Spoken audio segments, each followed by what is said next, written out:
فلا تبيب لها ولا راغي.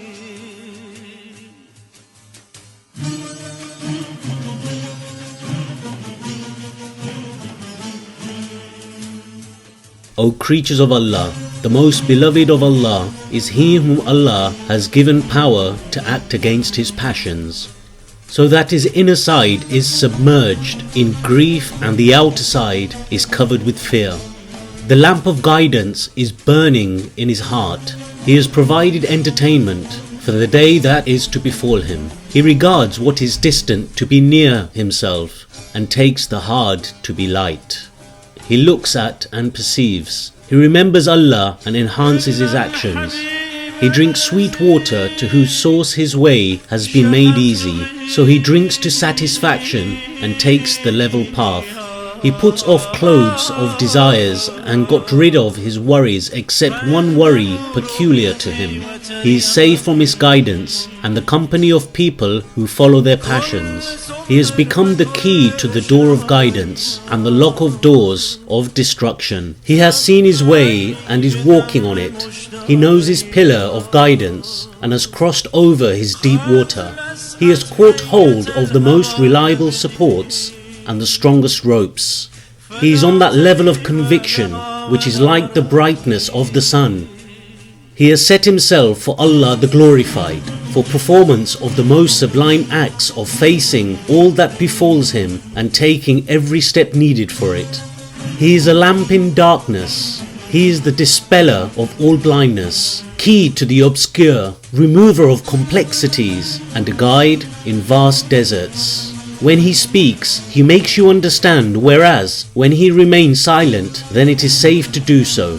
He did everything only for Allah, and so Allah has also made him his own.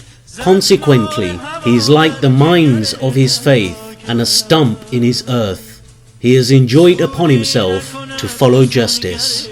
The first step of justice is the rejection of desires from his heart. He describes right and acts according to it. There is no good which he has not aimed at, nor any likely place of virtue of the Quran. Therefore, the Quran is his guide and leader. He gets down when the Quran puts down his weight, and he settles when the Quran settles him down. While the other kind of man is he who calls himself learned, but he has not so. He has gleaned ignorance from the ignorant and misguidance from the misguided. He has set for the people a trap made of ropes and deceit and untrue speech. He takes the Quran according to his own views and right after his passions. He makes people feel safe from big sins and takes light the serious crimes. He says he is waiting for clarification of doubts, but he remains plunged therein, and that he keeps aloof from innovations, but actually he is immersed in them. His shape is that of a man, but his heart is of a beast.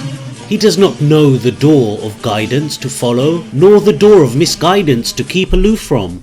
These are living dead bodies. So where are you moving to and whither are you being driven? Ensigns of guidance are stranding, indications of virtue are clear, the minarets of light have been fixed. Where are you being taken astray, and how are you groping, while you have among you the descendants of the Prophet? They are the reins of right, ensigns of faith and tongues of truth. Accord to them the same good position as you accord to the Quran, and come to them desiring guidance as thirsty camels approach the water spring. O people, take this saying of the last prophets, that he who dies from among us is not dead, and he who decays after dying from among us does not really decay. Do not say what you do not understand, because most of the right is in what you deny. Accept the argument of one against whom you have no argument. It is I.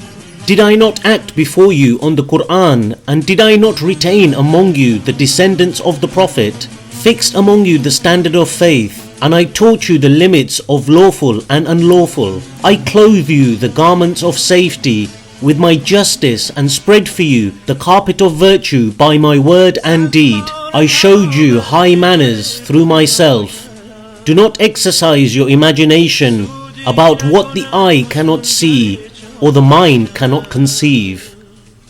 a part of the same sermon, till people begin thinking that the world is attached to the Umayyads, would be showering its benefits on them and lead them to its clear spring of watering, and that their whip and sword will not be removed from the people. Whoever thinks so is wrong. There are rather a few drops from the joys of life which they would suck for a while, then vomit out the whole of it.